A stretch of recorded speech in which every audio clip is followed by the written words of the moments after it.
My name is Corey Getzman. I'm with the Volcraft Ecospan Group. I'm here to talk to you about reading the Volcraft field use drawings. Field use plans are provided for the installation of the joist and decking for your project. Before you start, please make sure your plans are stamped for field use final plans. Typical field use plans are provided in 5 sections. Each page will contain information specific to the project it represents. Each page should have the same title block in the bottom right corner. These should include the file number, the Ecospan file number you should reference should you need assistance from any of your Ecospan representatives, the name and location of the project, and the customer's information. A separate box in the lower right corner will list the Volcraft detailer who worked on your project and give pertinent information to reach that person should there be further questions.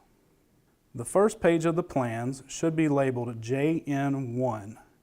This page will be a general notes page with some keys to how material is bundled for shipment, typical storage procedures, general installation notes, and special criteria required for materials specific to Ecospan projects. Next will be the joist placement plans.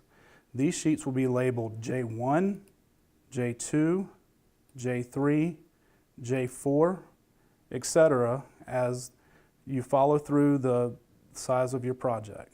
These pages show the location of each joist and where bridging should be installed. These pages also describe how to install members and the required mechanisms for installation. The third section of the drawings will be the joist section pages, labeled JS1, JS2.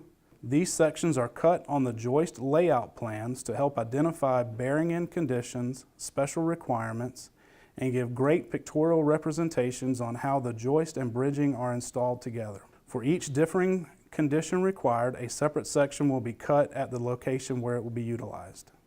Next will be the deck placement plans. Sheets are labeled D1, D2, D3, D4. Similar to the joist placement plans, these pages locate each sheet of decking required. These pages will show how the decking is attached to the joist system, as well as provide a list of deck accessories required for installation to prepare for slab placement. Also, like the joist placement plans, these sheets will have deck section cuts. The 5th section of the drawings will be the deck section plans labeled DS1, DS2. They show the section cuts referenced above. These pages show the different deck accessory conditions and special requirements for edge of slab. There usually will be pictures of each deck accessory dimensioned to help the field crew choose the proper accessory for each condition. When reviewing the field use plans, please read through the notes carefully. If you have any questions, please contact your Ecospan project manager or sales representative. Either will be glad to assist you. There are a few important items to bring to your attention. The JN1 drawing should include a copy of the Ecospan installation guide. It will give directions on how to unload and store materials properly. It also shows preferred methods for rigging while lifting and placing the members you are installing. Please note the accessory attachment requirements that show how to install each deck accessory on your project correctly. Also take note to the proper installation of the shear flex screws. Be mindful to alternate between each angle of the top cord as shown in the diagram. Don't forget to review the bridging installation detail. The drawing symbols chart will be crucial as you progress through the drawings. On your joist placement plans, once again, please read each note for directions on proper installation. The composite joist data table will tell the inspectors and the engineer of record the design information for the joist. Each joist should be braced as shown on the layout plan. Symbols are given to show what material is to be used for correct bracing. The plans also give the erector installer directions for installation requirements. When the erector begins to set the bar joist, please note several key items.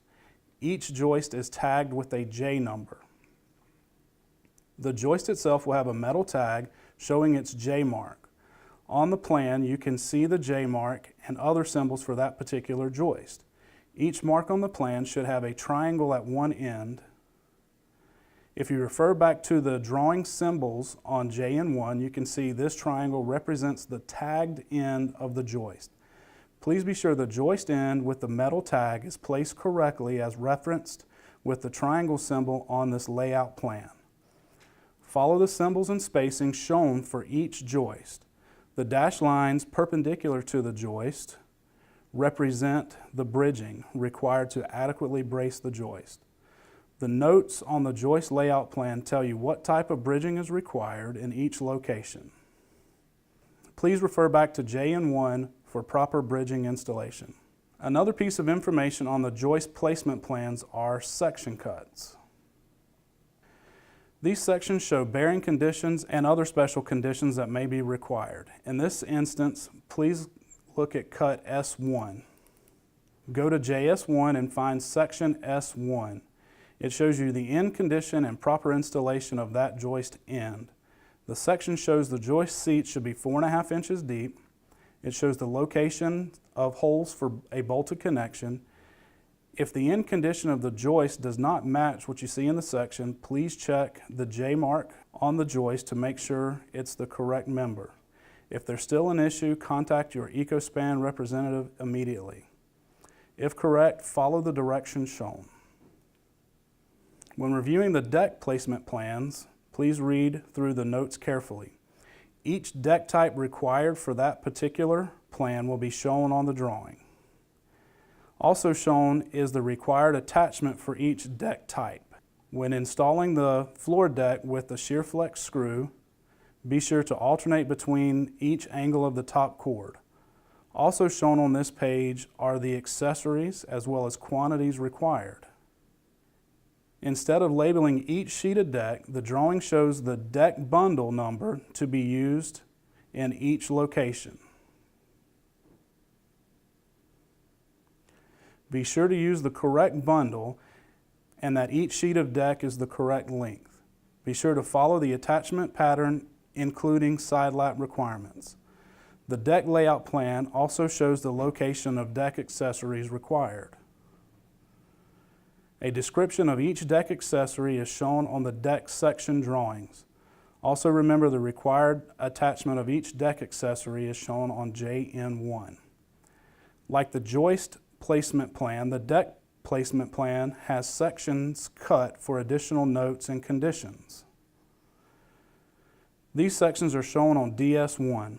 For this example, look at sections D1 and D2. Section D1, shown on DS1, shows the edge condition. It shows the accessories required to prepare for concrete placement. In this example, D1 shows a PS1 on the outside edge and E-closures ECL4 and ECR4 required. Deck section D2 shows the same pour stop PS1 on the outside edge and a Z-closure ZC4 required to catch the deck coming to the wall. A description of each accessory mentioned above is shown on DS1 at the bottom of the page to help ensure the erector or installer uses the correct material in the correct locations.